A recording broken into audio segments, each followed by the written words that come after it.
Motegi, over to you. Okay. Good afternoon, everyone. Thanks for attending our 11th research support webinar series. I just want to say a few housekeeping rules. If you log in, please just mute your mic and mute your camera as well. Prof. Maria will be doing a presentation and we will take questions after the presentations. So I just wanted to introduce you, Prof. Maria. Let me just, Prof. Maria Barrifaigo. She's the head of educational leadership and management in the School of Management Sciences at Uganda Management Institution. And she's also an associate consultant at REDX Management Consulting. She will be taking us through the presentation on research methods and data collection. And I just hope you will ensure you will get as much insight from this presentation. Over to you, Prof. Maria. Oh, thank you very much. That name is very difficult, but I always shorten it as mother. Thank you very much. Thank you very much. I have a brief presentation, which she's already sharing. What I require us to do is that, first of all, as PhD students, we need to brave the lonely journey, motivate ourselves, and of course, love what we do, because no one else is going to do it for us. The order of presentation is there, but maybe what I have to bring in that is a bit unfamiliar is the appreciative inquiry as a method of data collection. Because we are used to problem identification and dwelling on the negativities, but I bring in this aspect, perhaps if there are students there who have a view of appreciating what is happening, you can raise it and then we see how we can help you. Let's move.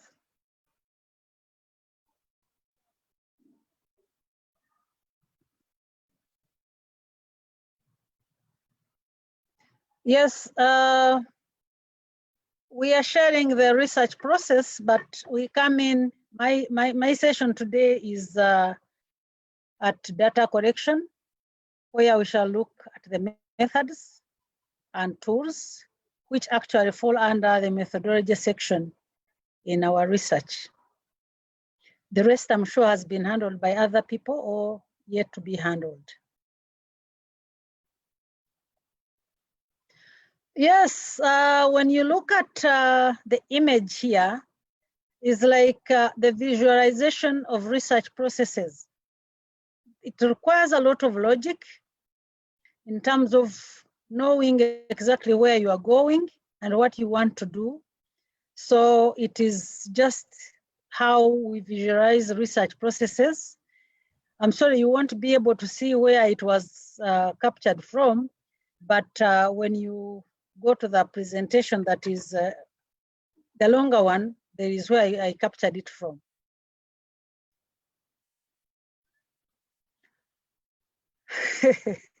Yes, I was with my master's students, and when I talked of research methods, I was introducing it for the first time, and everyone looked very, very scared. So I sent them, I gave them an assignment to come back with what they perceive to be research. Others, of course, drew it. Others went to the net, and this is what they came up with, and many more. Meaning that research is such a threat that if you are not handling research methods or research as per se with zeal and enthusiasm, to be more clear, the students will actually switch off.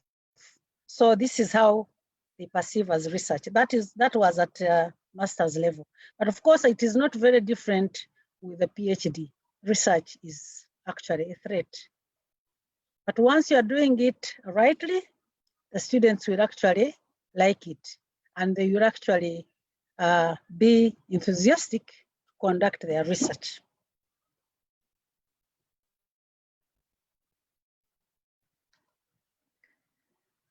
Yes, as I was preparing for the PhD class here, I was looking at what can I tell the students that they don't know. Perhaps you have read and you know everything, but I needed to point out critical areas where there is always confusion and in terms of definition and usage.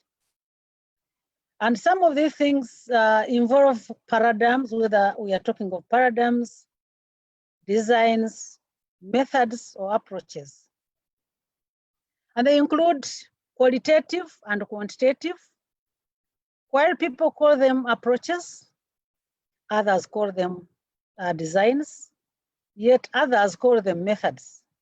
So now the ball is in your hands as PhD students, because what matters now is to look for the right terminology to use in these two terms. The second one is cross-sectional and longitudinal designs. We've had a challenge where people think it is a standalone, or they play a supportive role where you are talking of time, or you can use it as a standalone. We've had challenges with the students and their supervisors where actually they are pulling ropes. Where does it belong and what is it?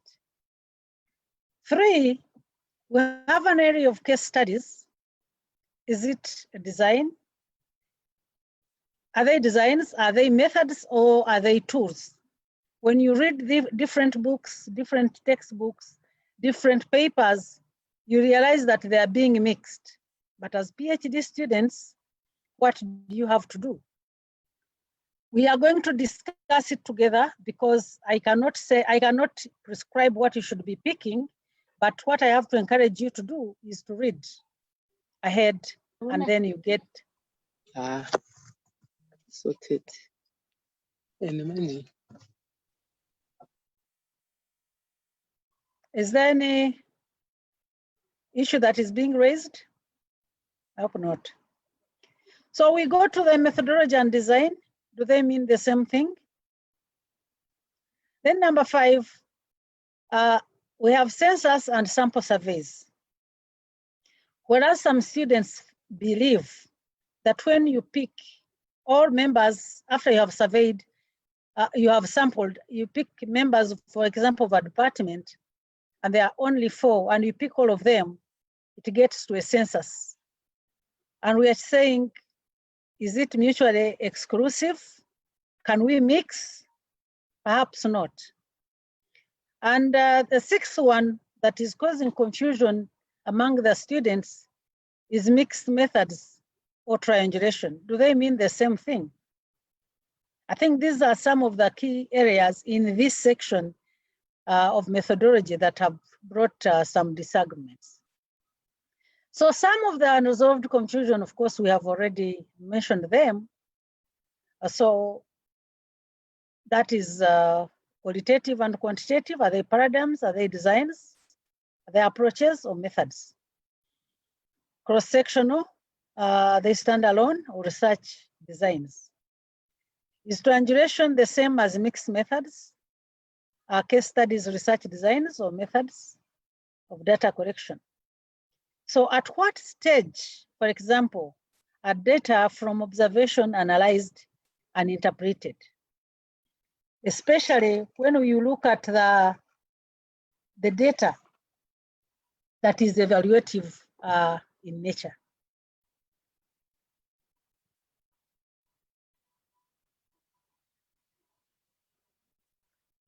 So these are the types of research where our discussion will actually rotate.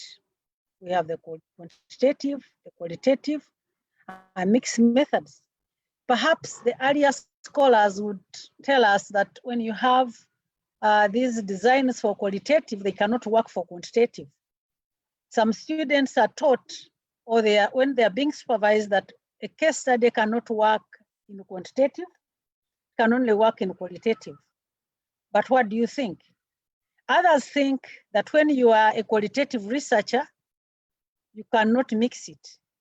And others think that you must mix the methods for the research to be acceptable. But there are some researches where you cannot force quantitative if it is, of course, qualitative.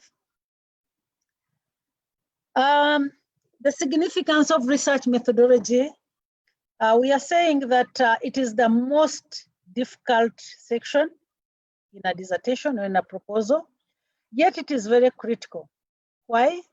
Because different scholars have conceptualized some of these concepts differently. So that's why it becomes a challenge. And of course, the type of research, we should note that the type of research determines research methodology, which underpin methods for data collection, analysis, and interpretation. So it is very, very important when you select the methodology, then you know that this type of research must fit into the methodology, or the methodology must fit into the type of research you have chosen. So the selected methods or methodology, whatever you select to do, must fit into what the objectives are targeting to achieve.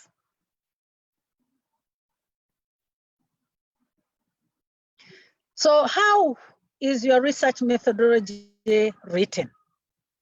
One of the most difficult things or the most challenging things is that the students come up with a proposal on how they are going to do their research. But when they return from the field, they are still talking about the same thing. Apart from the tenses, they are actually talking about the same thing. No addition. Yet, when you are going to the field and you have a proposal, you will tell us why you have made certain decisions for the routes or for the methods that you want to take. And on return, as you write your dissertation, you have to tell your story exactly. For example, why you made such decisions, whether you made the right decisions or not, and how, whether you made the wrong predictions or the right. If it is the wrong prediction you made, you need to share it with the researcher, because you need to tell us what happened. If you predicted the method would work for you and it didn't work for you, you need to tell the reader what exactly happened, because you need to warn the person who is coming after you to be very cognizant and careful about the predictions you had made if it was a wrong one. So you also need to share lessons that other people can learn from that journey. So the proposal and the dissertation, the flow of the information, the discussion is very different. So here we are trying to talk about the difference. Usually there is some mix, while some scholars think that methods are the same as methodology.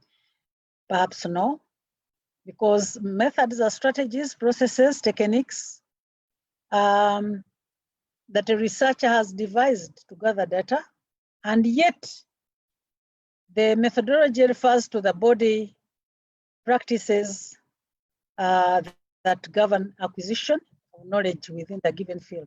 That is that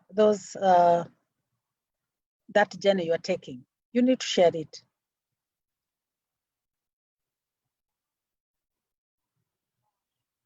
So that is basically the definition. We don't have to dwell so much on it. We can proceed. It has to appear, because you cannot proceed without defining. So we can proceed.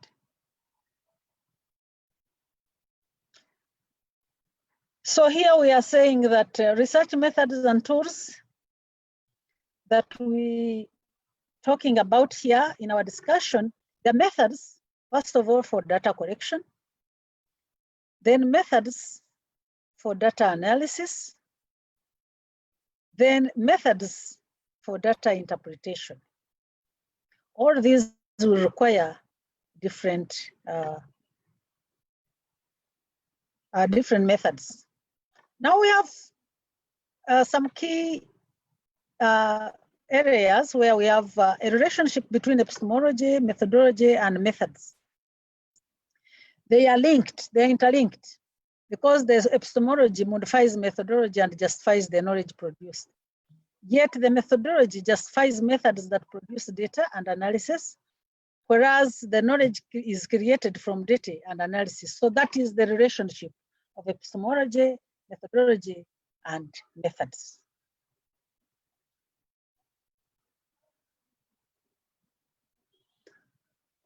Yes, that is now the design methodology, methods, and tools. Perhaps we could proceed, because still we are trying to clarify this. My interest is in identifying areas where there's been some mix and some confusion. This is what we all know. And of course here, usually perhaps the students or researchers may not know why you need to justify the research methods. And they usually say, I want to use this, so I have used this. But we want to know why you have used it. And it's very important. And please remember that when you are justifying, we need some evidence. Don't proceed without giving us evidence why you are trying to justify the usage of those methods. So you should show how the research methods are appropriately aligned to the objectives of the study. You also need to discuss the problems that you anticipated and the steps you took and why. So at every moment, you need to justify and then give us evidence. So for the others, you must always, first of all, acknowledge the scholar, that is you cite where you got that information from, and also justify why you have selected that method or any other choice you've made.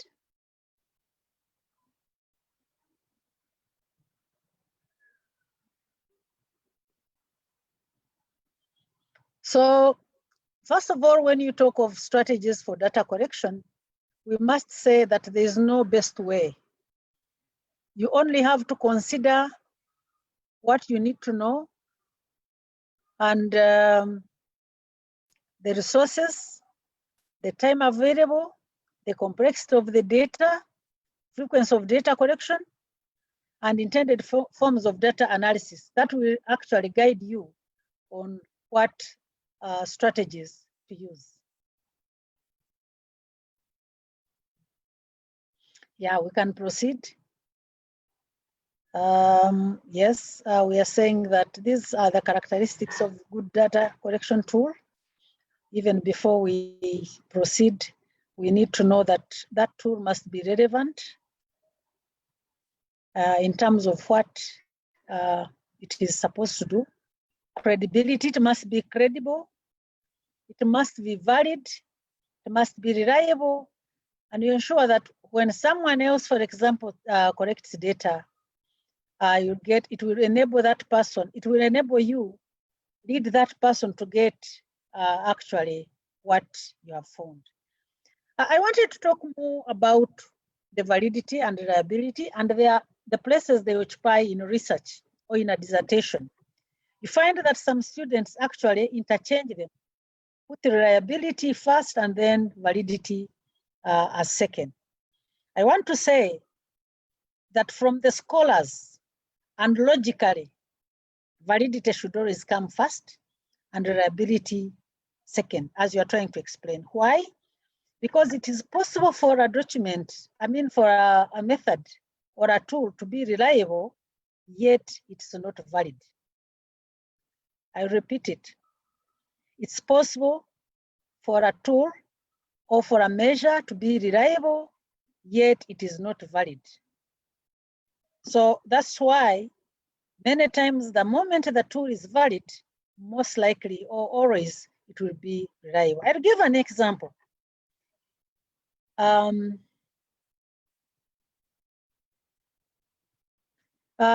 give you an example. If you put someone on a weighing scale, and this person in your imagination should be weighing 80 kilos, and the weighing scale is showing you 180 kilograms.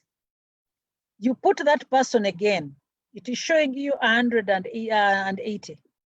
You put that person again, it means the tool, which is a weighing scale, is reliable, but it cannot be valid. There's also a challenge when it comes to triangulation. And as we discussed at the beginning, people usually think that triangulation is the same as mixed methods. No. Triangulation can be of methods. Triangulation can be of sources. Triangulation can be of theories. Triangulation can be of the evaluators. All this is intended to increase accuracy of data. So whereas the mixed methods is where you are talking of combining both quantitative and qualitative approaches of research.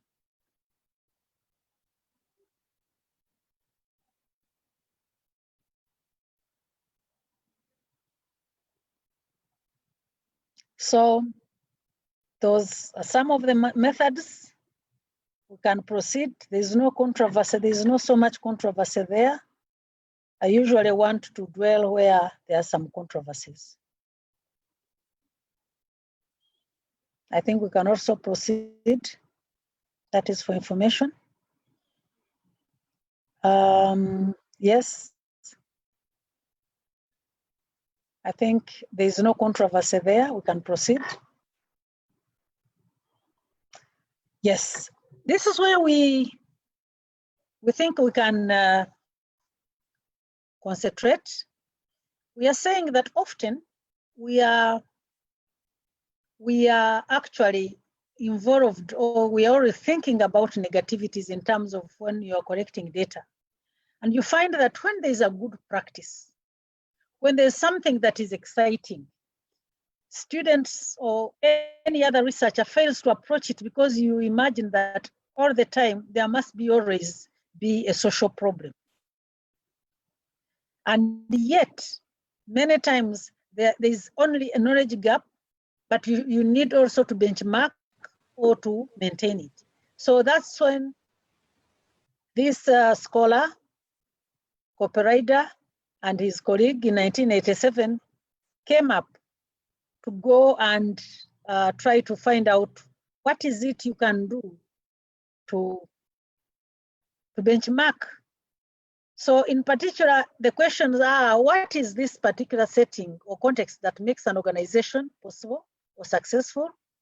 What can give life to our organization and then allow it to function at its best? Alternatively, you identify that the organization is doing very well, but you have no knowledge on how the leaders or the managers have been able to do it. Another question is that, what are the possibilities expressed that provide opportunities for even better forms of organizing?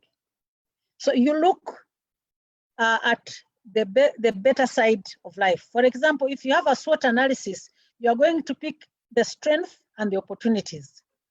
You are forgetting the weakness and the threats, because that one is being handled by problem identification. For you, you are trying to see how you can benchmark, how you can maintain, how you can sustain something that has worked very well. So the third one is that must get a positive view of what others think has worked for them. So what are the principles of appreciative inquiry? One, it is the constructionist principle. the simultaneity principle, the poetic principle, the anticipatory principle, the positive principle. All these together actually will lead to arrive at what can make something, even a person, better. Perhaps I'll throw some more light on this in terms of people other than an organization. You find that there's some scholars, for example, someone becomes a full professor at the age of 30, and another one becomes a professor at the age of 60, and others actually retire without getting there. Wouldn't it be in your interest how these kinds of people have arrived there, how they have made it? So our concern, and maybe the scholar who came up with that idea, were thinking that instead of rushing, for example, wouldn't you want, as people retire, wouldn't you want to sit with them, interview them, ask them how they manage to do it? If a manager is managing very well an organization, and if it is business, it is flourishing, wouldn't you want to know how you can actually sustain it? So that is the basic point of appreciating what people have done.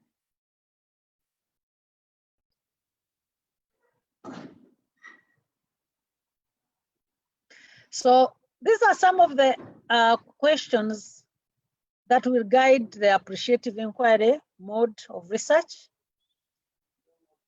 It's a whole range of them. Then encyclopedia of positive questions, all those. First of all, if it's business, you wonder why there is seamless service, customer loyalty, exceptional partnerships. If, for example, some other organizations cannot keep partnerships, they fail. Then there is also compelling communication, integrity in action, quality moments, and all that. I'm sure you would want to know how this is achieved, and yet it's not possible for other organizations.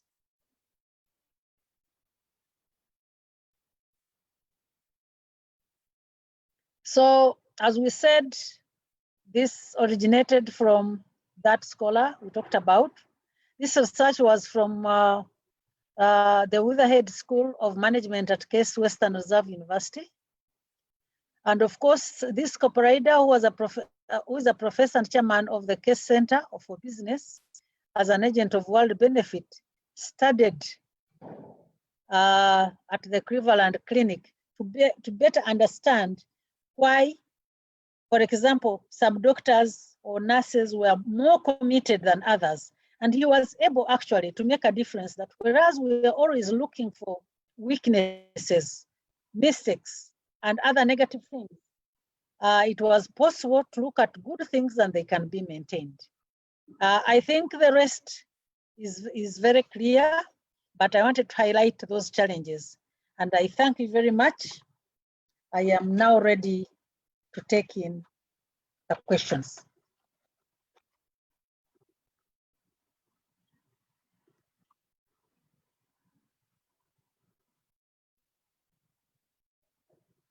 And I request that the person who is asking can say their name so that we pick the names.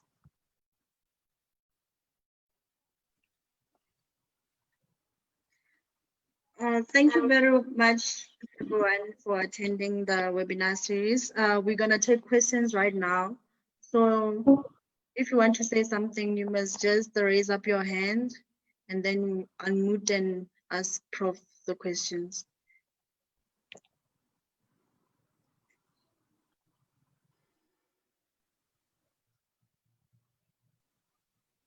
Unfortunately, I'm not able to see those hands, so you'll help me pick them. Okay.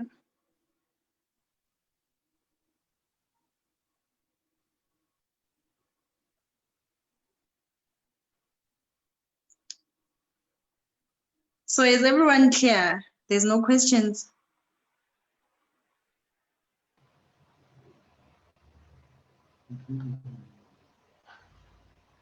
Thanks, Mutegi. Thanks, Prof. I think while we are preparing to raise the hand, I just want to appreciate Prof for the vibrant and insightful practical presentation. That Prof, we do appreciate you. And, Thank you. we look forward to more insights from you. Thank you. Thank you. I see a hand from Dr. Mike Manga. Yes, please. Thank you, Mategi. It's on to do with the appreciative inquiry principles. I did quite understand the constructionist principle and anticipatory and positive, but I didn't quite get the poetic inquiry. If Prof could assist in explaining that one, or the poetic principle of inquiry. Will you give me 1 minute? I stop the noise outside.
Hey, I'm so sorry. Those are extraneous variables in communication. Let's continue.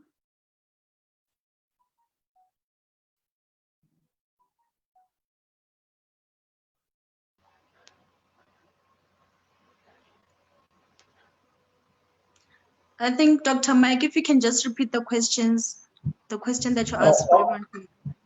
Okay, it's here to do with the appreciative Poetic. inquiry principles that Prof mentioned, and she spoke about constructionists, simultaneity, poetic, and positive, anticipatory. I did appreciate the rest of them except the poetic aspect. I didn't quite get that. Okay. Thank you. Are we getting more, or I can respond to that?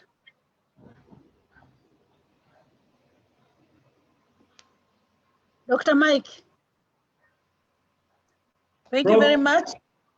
Thank you very much. Yes, like in any qualitative research, sometimes if you need someone to feel free, gain confidence, you need to be a little poetic in order to get more insights of why certain things are happening.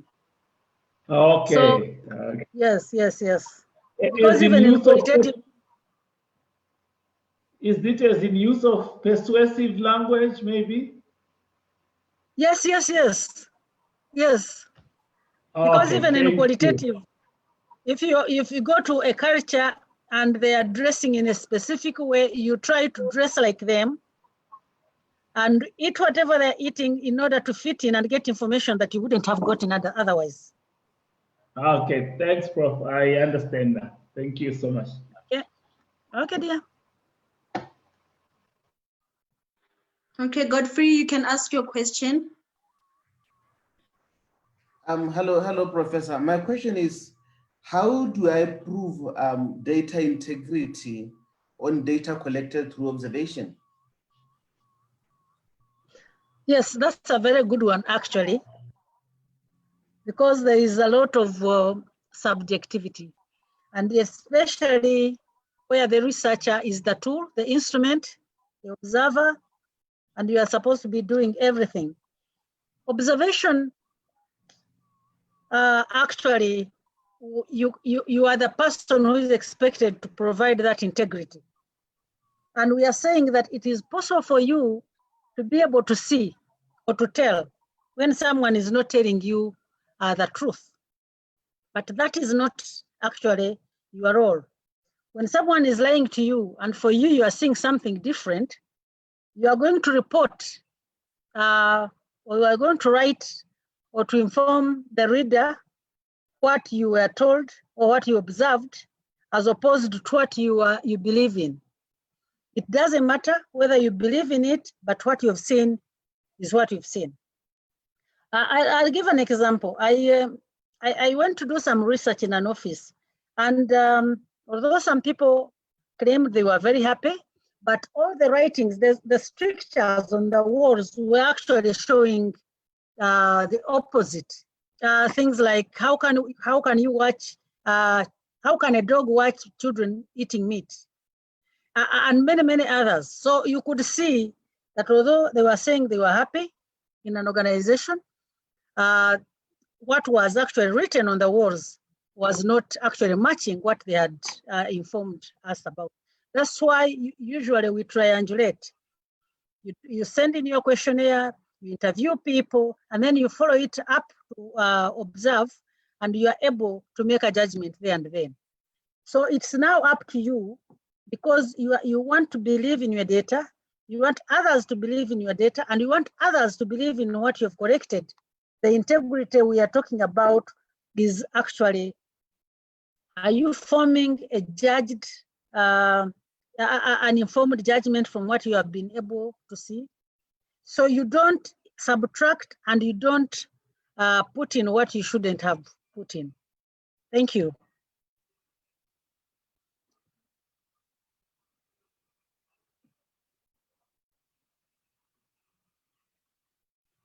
So maybe more to that, that's why we are saying that should data from observation wait until you are going to write the presentation chapter where you have to interpret, because here it is simultaneous. You actually observe and you are able to synthesize, analyze, and then interpret. And actually that's why it has been a debate. Where should that data be presented? In the methodology or in the presentation of data chapter? Why there is a disagreement on this is that if you are telling a story of how your research, about your journey of research, why should this information come afterwards and yet it should have been reported there and then?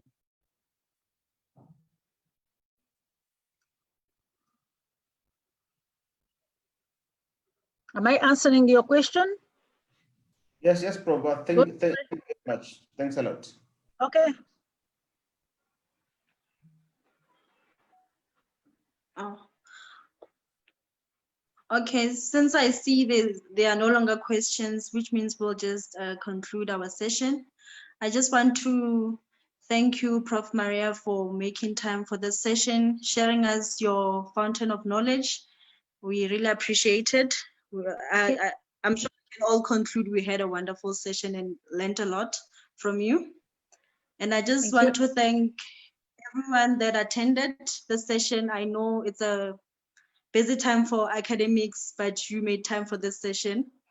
And I just wanted to notify you that our last webinar series for this year would be on the 3rd of December. And then we can just close for holidays.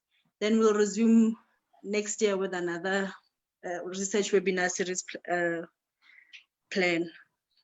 Okay, thank you very much, everyone. I'll see you on the Thank you. Thank you, Prof. Thank you all. Thank you so much for attending. Thank you. Bye. Thank you. Thank you. Thank you. Okay, thanks.